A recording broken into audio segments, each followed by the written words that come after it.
By now, two things should be pretty clear to you. One, we're all different.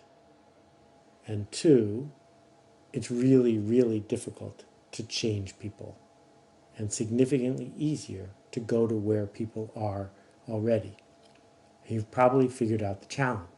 If we're all different, how can we possibly afford to treat every single person as a whole new opportunity, as a whole new story to tell, as a whole new product to make? Well, of course, there's a way around this, and that's why marketing works. Because even though we're all different, many of us are the same, or at least the same enough that it's worth grouping us together. So we begin by talking about worldviews. Worldviews, pioneered by George Lakoff, a linguist in California, are the concept that all of us wake up in the morning with biases and stereotypes and beliefs, that all of us see the world through filters. No one sees the world as it is. But what we can do is group people together because they share worldviews. So the worldview of someone we might call an environmentalist is that not only is the earth precious, not only do we only get one chance to preserve it for generations to come, but it goes even more emotionally deep than that, which is it's a mindset that says, I would rather act in a way that feels selfless than in a way that feels selfish. I am the kind of person who likes leaving things cleaner than I found them. I am the kind of person that wants to tiptoe through the world, not stomp through it. I'm the kind of person who's not drowning when it comes to the world around me, but I feel like I might be. That I'm the kind of person who has, yes, anxiety about what could happen on my watch, and I don't want to mess it up. The worldview of someone who calls themselves an anti-environmentalist might be different than the worldview of someone who calls themselves a sportsman, or the worldview of someone who's just agnostic or apathetic about the whole thing. It's not specifically related to the Sierra Club. It's not specifically related to the penguins that they're never going to see or the polar bears they're never going to see. That's not what worldviews are about. They are our biases.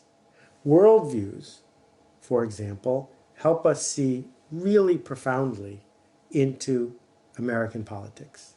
Because some people have a worldview that is all about status and authority and winning and losing, about power, about people who get to tell other people what to do and people who don't, about the hierarchy, who's winning and who's losing. And other people have a worldview instinctually that's about engagement, that's about fairness, that's about openness. You can see how those two worldviews would cause someone to see the acts of a politician in completely different ways. So I'm just touching the surface here. I'll give some links later on. But understanding that different people are going to carry around these grouped up biases helps us realize that as marketers, what we must do is find a collection of those people who share a worldview and make something that resonates with it. Harley Davidson doesn't make a product for people who like classical music, Beethoven concertos, and walking through the woods at midnight. That's not who it's for. It's for a different group of people. So we are stereotyping, knowingly stereotyping, and saying, yes, each one of those people is a unique individual, worthy in their own right. But for people who identify this way, this is what I am making. Which leads to the shorthand that we developed as marketers to talk to each other. And it's the shorthand of personas. Personas are archetypes of people who epitomize a worldview. So if you're building a website, now the website's going to be seen by more than one kind of person.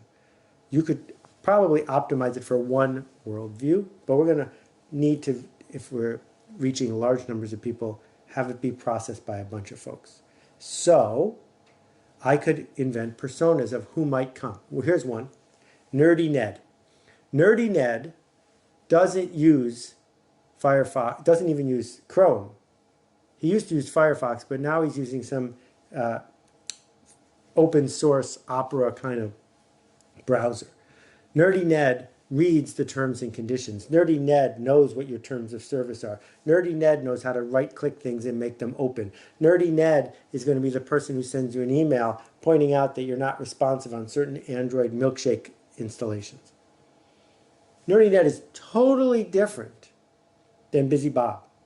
Busy Bob is in such a hurry as he cascades through the web, he types his email address wrong on the little form where you ask for an email address.